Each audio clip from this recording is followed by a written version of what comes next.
Hello, you beautiful people, and welcome back to the West Ham Save. My name is Casey Sports, and I hope you're all having a great day. This will be coming out just after Christmas. I don't think I'm going to post this on Christmas Day, maybe Boxing Day, but I'm going to record this just for Christmas. I hope you all had a great time, saw family. If Christmas isn't the best time for you, I hope you were able to unwind and find some solace in very, very tough time because these last few years undoubtedly it's been difficult on mental health. I hope you all are taking care of yourselves, seeing the right people, whether that be family, professionals, or friends. And I hope you all are doing the right things, whether that be physical activity, mental activity, social activity, everything extremely important to your physical, mental, and psychological health. So, we'll kick into this. We left off an awful long time ago now when we beat Manchester City 2-0, having lost and been knocked out of the Carabao Cup, and we would actually go on to lose to Villa again. But since then, things have been going well. 3-2 victory over Sheffield United. We also were able to overcome through Gonçalo Borges, we were able to overcome Nottingham Forest. Should be said, Scott McSauce with a 92nd minute winner. He is just so beautiful. He is genuinely the greatest player ever. 2-0 victory thanks to a double from Jean-Claire Todibo. A 4-0 victory over Alexandra, where George Lenakania would finally get a goal. Scott McSauce would also continue scoring. Then a 2-1 victory over Bournemouth, Rakov and Ward-Prowse. A 1-0 draw against Leeds, Samu with a goal but wasn't enough. A 2-0 loss to Newcastle, Gnabry and Isak. So you can see where we are definitely still a little bit behind on maybe star players. And then finally, just before this, we beat Real Betis 3-0. Diamonde, Emerson and Brahim Diaz in the goals. But there have most certainly been a few transfers. So, first of all, Scott McSauce has left the club. He has gone on loan to Leeds with an optional future fee of £59 million. So, definitely, I hope here that McSauce has a great season at Leeds these last 6 months and stays on, because that is so much money. I'm gutted to see him leave, but as will be the case with a lot of players here you'll see leaving, he is too good at 29 years old to be sat on the bench praying to get an appearance here or there. 80 appearances altogether he would make for West Ham. I think more than that if you include other competitions. Obviously, that loan season there was one of the most beautiful moments I've personally ever seen. 15 goals, 6 assists in 25 starts, 33 appearances altogether. He is such a good player, and this season he has continued to perform very well. But as you can see, only 2 starts, so it kind of feels like a shame if we were to keep Scott McSauce and he's only barely getting into double digits over the course of a season. He deserves so much better. João Mario, of course, was desperate to leave, and he would leave to Newcastle for £39 million.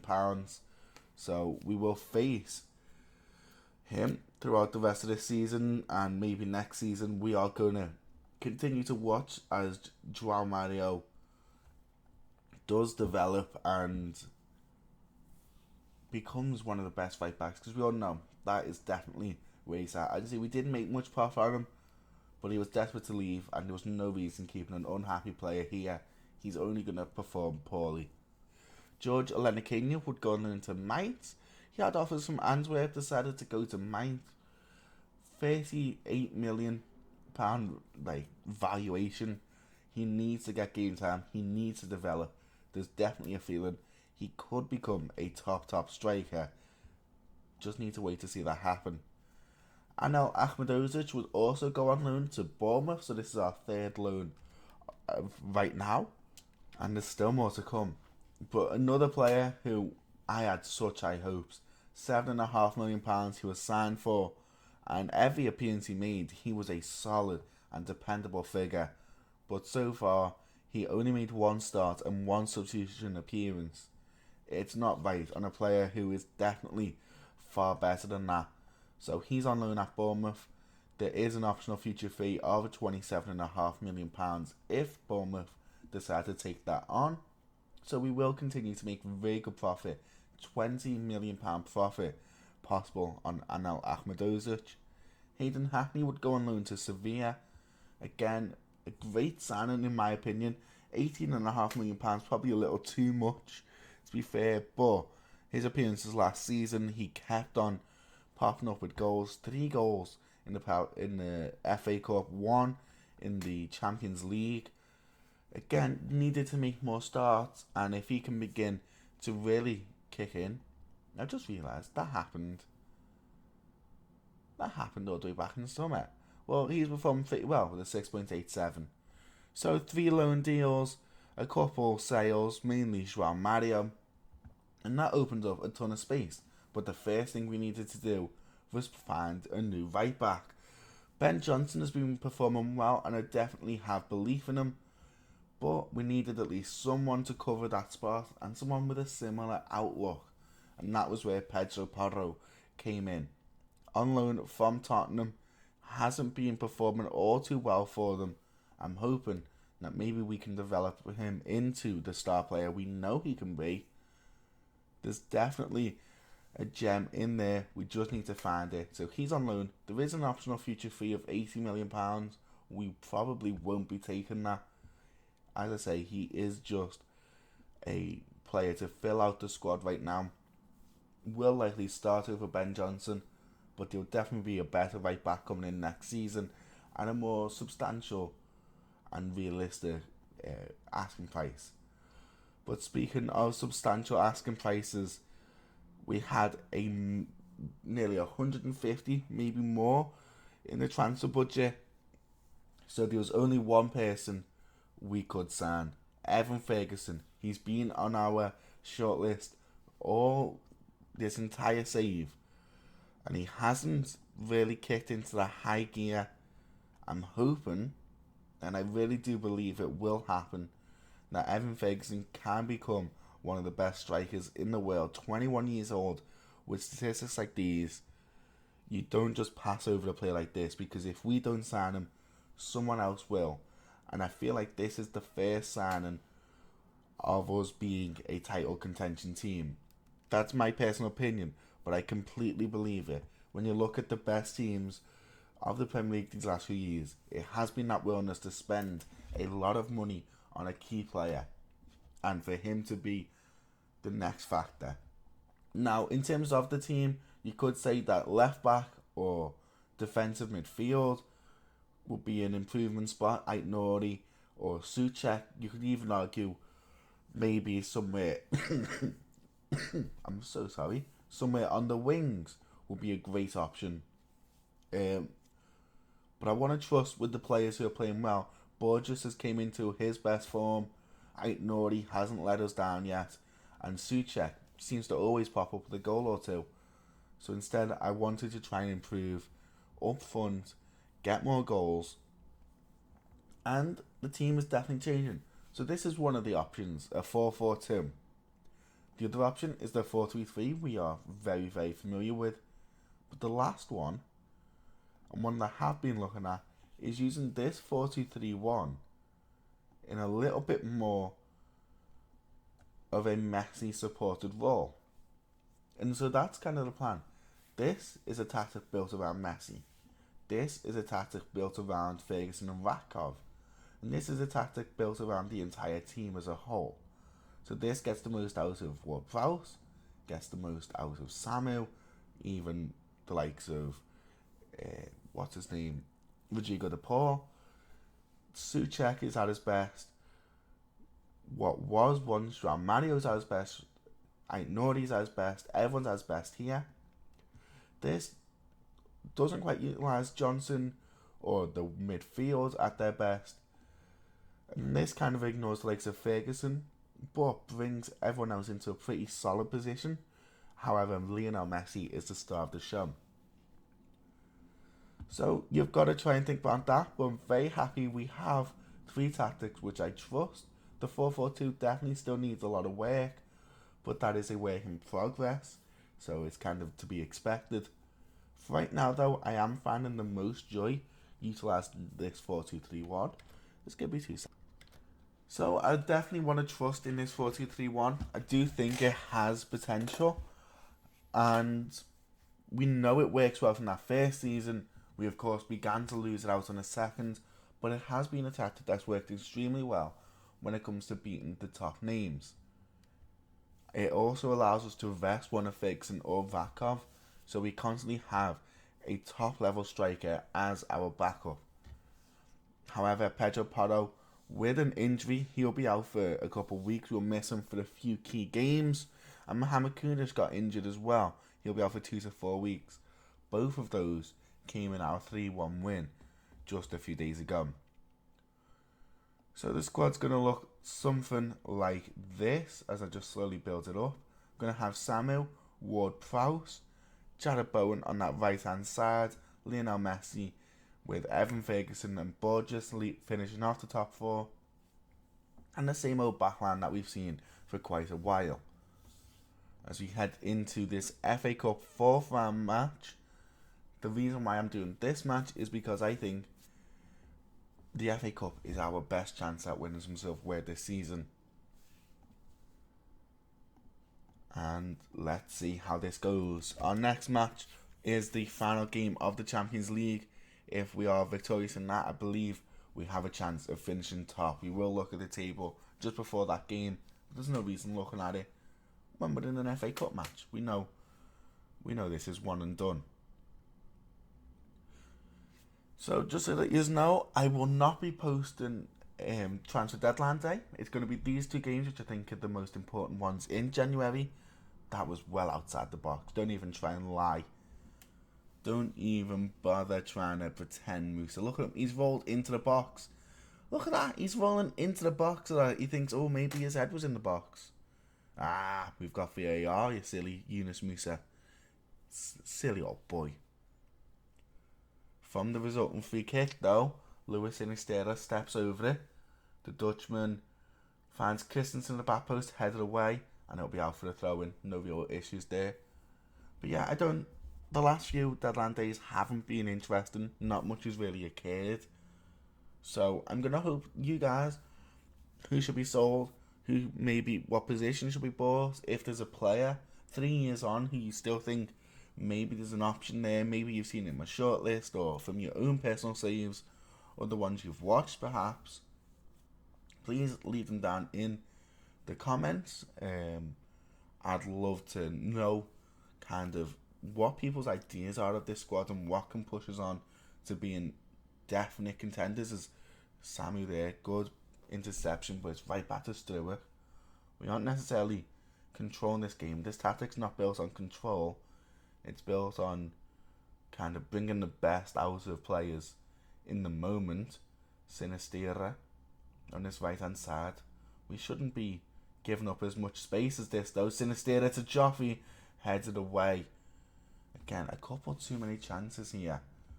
They've had 2 shots, 0.77 XG. It's going up. For those wondering what I'm thinking, I'm planning on trying to sell Marcus Edwards and Emerson. Those are my 2 key sales right now. I'd love to get them out and try and build a bit more of a experienced squad. I want to bring in a kind of developed winger to stay behind Bowen, as well as maybe another more experienced defender, central defender. And of course I definitely want to improve on Emerson at left back. Borges, he gets another goal, his 5th goal this season. A lovely assist there from Jared Bowen. So that's a few too many options. We don't have that much registration spots to work around, especially with the Champions League. So I kind of need to pick the best out of all those. Look at that beautiful finish. Borges, I'm so glad he's kicked in. So yeah, definitely, I think the wingers are the least important thing. But a new left back, do you really need a backup left back to be all that great? And do we really need a backup centre back? So you can see a lot of these positions don't need players, but when you've got £50 million and you know you're not quite there, there's something in your mind that says we need to make a signing. But who? Maybe it's tactical. Maybe you see an issue with my tactics. Anyway, this game's kind of just sped by us. We're already in the hour mark and we are 1-0 up. Definitely going to make some changes here. Shadow Bowen off for Marcus Edwards. Burgess will come off for Brahim Diaz. Maybe swap these two around. And Ferguson off for Petr Rakov. So a triple change. And immediately from that, there is a highlight. Let's hope we win this ball. That is the main factor. Archie Gray, Mark Rocha. Sadek, I've never heard of him. Beautiful tackle there by Rakov. Edwards beats his man, keeps going. Go on, Marcus. Mark. Spins out to right Nori. He can shoot. Oh, it's off the crossbar. That was a great chance there by the young left back. But I don't expect Rakov to kick straight in this season. He's joined halfway through. So there's definitely going to be some growing pains. Well, I'm very happy I've still got Rakov. Ooh, penalty. Personal penalty here. Lionel Messi hasn't been great from the penalty spot as of late. It feels like there's been an update to penalties, which maybe I've just not noticed. Because in my other save, my personal save, penalties have been horrific. Radamel Falcao's missed like 6. Messi steps up and he does send Mechlier the wrong way. Thankfully, we do get that goal and we are 2-0 up now. I'm going to bring Ben Johnson off. I know you may be looking at someone like James Ward-Prowse, but we don't have a backup right back. So Emerson takes over so that he doesn't get injured. David Otzo's came into the squad, the £10 million signing, making his second ever appearance for us in a season plus now. This has been a very, very comfortable game. They've not really had shots on target. We've forced them into awkward chances, even though they're really in good positions. We've had men behind the box, in front of the goal even, and Diamande and Debo have formed a great partnership.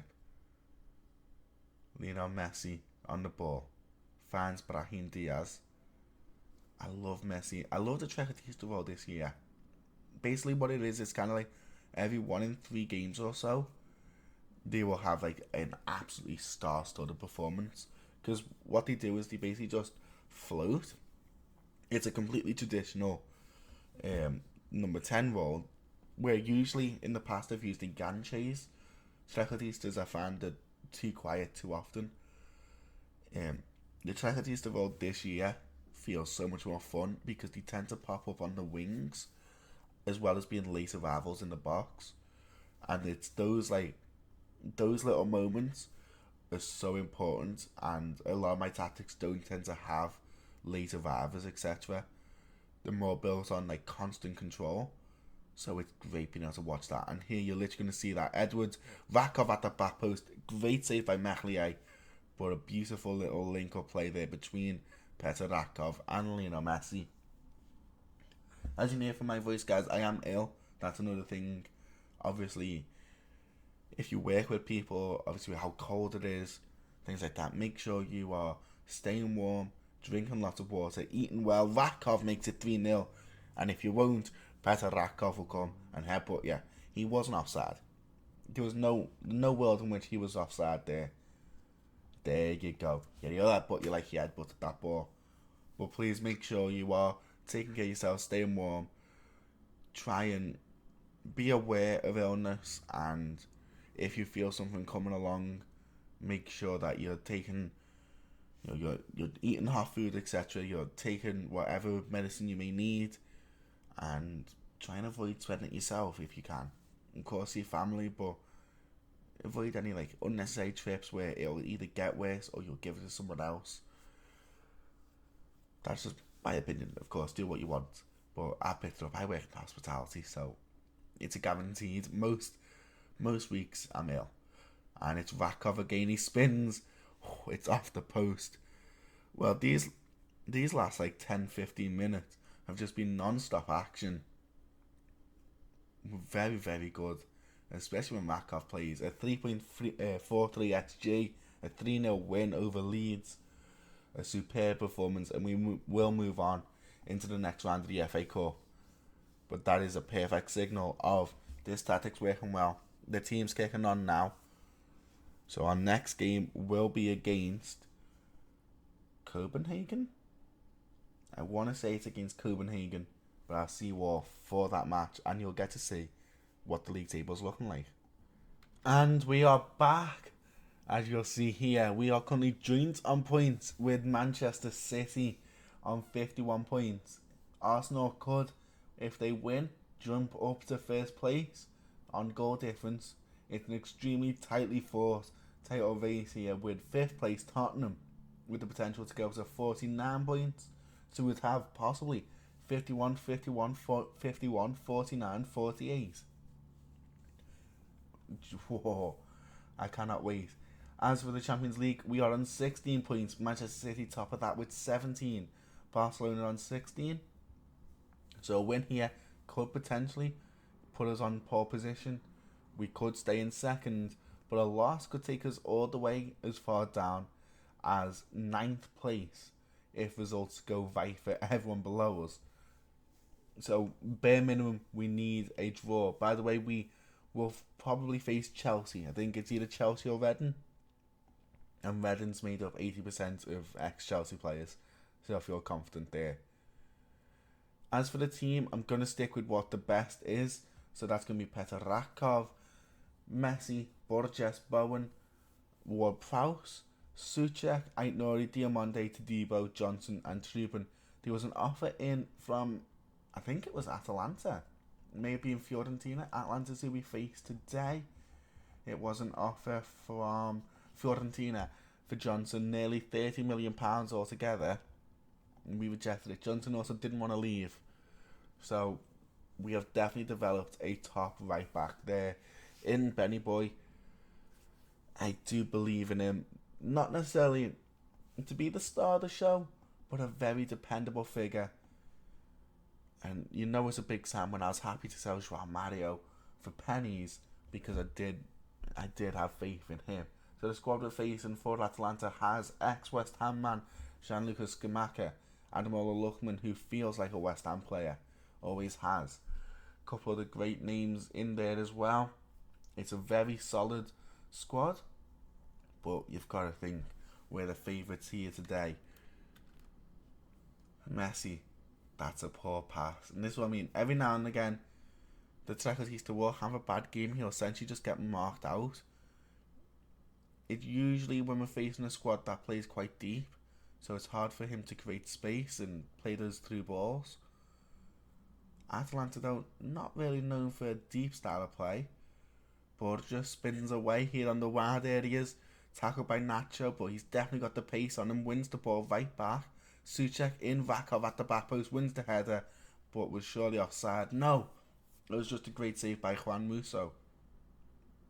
Oh no. Todibo, not now. Jean-Claire Todibo has been sent off for a red card. And that hurts more than anything, because what do you do now? Do you put Messi on the right? Do you have to do you sub Lionel Messi off a couple minutes into the game? Maybe bring Petr Rakov off. To be honest, Bowen's not been great. Bowen has not been like amazing for us. Brahim Diaz actually got man of the match for that game against Palace, was it? Leeds. He got man of the match. So I'm going to bring Bowen off. Have Messi on that right hand side. Maybe I could play him as a trequartista. On the right hand side, Lookman. Oh, fuck off. Ward-Prowse has just brought down Lookman, and that will be a definite penalty. I'm going to do what? You just won't get this reference. I was about to do Mickey Mellon for Chlammy used to always drink water whenever something went wrong. He would just like have the world's smallest sip of water. Koopmeiners beats Trubin, who goes the right way, but kind of forgot to jump. Like, he jumped up, but then went left. Is it a jumper to his left? But Trubin's allowed that. You know, he's probably still thinking about the war. Look, he jumps up, and then goes left. Beautiful football. Oh, this was definitely a game we could have won.